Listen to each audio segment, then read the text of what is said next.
নবী হওয়ার আগে বিশ্বনবীর ইবাদত ছিল চিন্তার ইবাদত। আমরা অনেকে মনে করি শুধু তাসবিহ পড়াই ইবাদত, জিকির করাই ইবাদত, শুধু কোরআন তেলাওয়াতি মনে হয় ইবাদত, শুধু কিয়ামুল লাইল করাই ইবাদত। কিন্তু বিশ্বনবীর সাহাবী, যিনি ইসলাম আমাদের চেয়ে ঢের বেশি বুঝেছেন, তিনি বলেন আল্লাহর এই সৃষ্টি শৈলী, এই সৃষ্টি নৈপুণ্য নিয়ে 1 ঘন্টা চিন্তা করা, ক্রিটিক্যাল থিঙ্কিং করা, সারা রাত নফল তাহাজ্জুদের চেয়েও সেরা। সূরা আলে ইমরানের 190 নম্বর আয়াতে আল্লাহ তাআলা বলেছেন, যারা আকাশ বাতাস পৃথিবী সৃষ্টি নিয়ে চিন্তা করে এবং সর্ব অবস্থায় আল্লাহ তাআলার জিকির করে, ওয়া ইয়াতাফাক্কারুনা ফি খালকিস সামাওয়াতি ওয়াল আরদ, এবং তারা তাফাক্কুর করে, ক্রিটিক্যাল থিঙ্কিং করে, এবং তারা বলে মা খালাকতা হাযা বাতিলা, হে আল্লাহ তুমি অনর্থক কিছু সৃষ্টি করো নাই। মনে রাখবেন, এই পৃথিবীতে আল্লাহ তাআলা অনর্থক কোনো কিছু সৃষ্টি করে নাই, করেছে? যেটাই সৃষ্টি করেছে এটা এর মধ্যে মানব কল্যাণ আছে না নাই? আল্লাহ তাআলা আমাদের জন্য কল্যাণ রেখেছেন। এবং এই আয়াত যখন নাজিল হল, বিষ্ণু ঈসা ইসলাম বললেন, ওয়াইলুন লিমান কারাআহা ওয়া লাম ইয়াতাফাক্কার ফিহা, ধ্বংস তাদের জন্য যারা এই আয়াত তেলাওয়াত করে কিন্তু এই আয়াত নিয়ে চিন্তা করে না, গবেষণা করে না। এবং কোরআনের বিভিন্ন আয়াতে আল্লাহ তাআলা বিষ্ণুনবীকে বলেছেন, নবী হে, আপনি আপনার উম্মতদেরকে নবীদের ঘটনা শোনান। কোরআনের 3 ভাগের 1 ভাগ হচ্ছে ঘটনা। পুরো কোরআনের 3 ভাগের 1 ভাগ কি? ঘটনা, স্টোরি টেলিং। কারণ গল্প মানুষের মনে দাগ কাটে।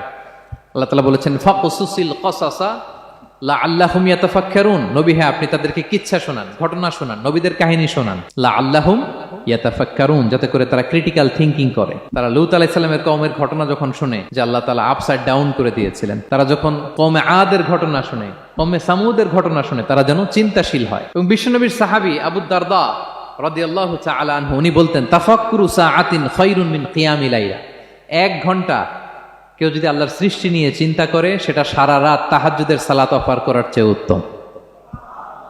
আমরা অনেকে মনে করি শুধু তাসবিহ পড়াই ইবাদত, জিকির করাই ইবাদত, শুধু কোরআন তেলাওয়াতি মনে হয় ইবাদত, শুধু কিয়ামুল লাইল করাই ইবাদত। কিন্তু বিশ্বনবীর সাহাবী, যিনি ইসলাম আমাদের চেয়ে ঢের বেশি বুঝেছেন, তিনি বলেন আল্লাহর এই সৃষ্টি শৈলী, এই সৃষ্টি নৈপুণ্য নিয়ে 1 ঘন্টা চিন্তা করা, ক্রিটিক্যাল থিঙ্কিং করা, সারা রাত নফল তাহাজ্জুদের চেয়েও সেরা।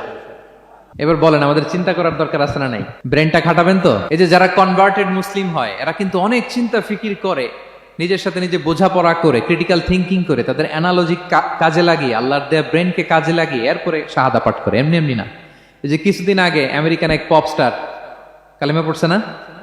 আপনি জানেন একটা ধর্ম চেঞ্জ করা, একটা ফেইথ চেঞ্জ করা, এটা কত বড় সিদ্ধান্ত? হ্যাঁ, বাপদাদার ধর্ম, বয়স 30-40, এতদিন যে ধর্ম মানলাম, এটাকে চেঞ্জ করে নতুন ধর্মে কনভার্ট হয়, এটা কত বড় সিদ্ধান্ত? Could you imagine that? It's not a joke. নিজের সাথে নিজের অনেক বোঝাপড়া করতে হয়, তারাই ক্রিটিক্যাল থিঙ্কিং করে। এবং বিষ্ণু ঈসা ইসলাম, উনি নবী হওয়ার আগেও এই চিন্তার ইবাদত করতেন।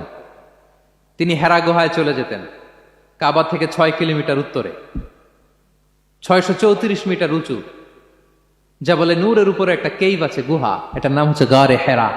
ওখানে বসে বসে তিনি এই চিন্তা করতেন। তার মানে নবী হওয়ার আগে বিশ্বনবীর ইবাদত ছিল চিন্তার ইবাদত। নবী হিসেবে অ্যাসাইন্ড হওয়ার আগে বিশ্বনবীর ইবাদত কি ছিল বলেন তো? নামাজ পড়া, কোরআন তেলাওয়াত করা।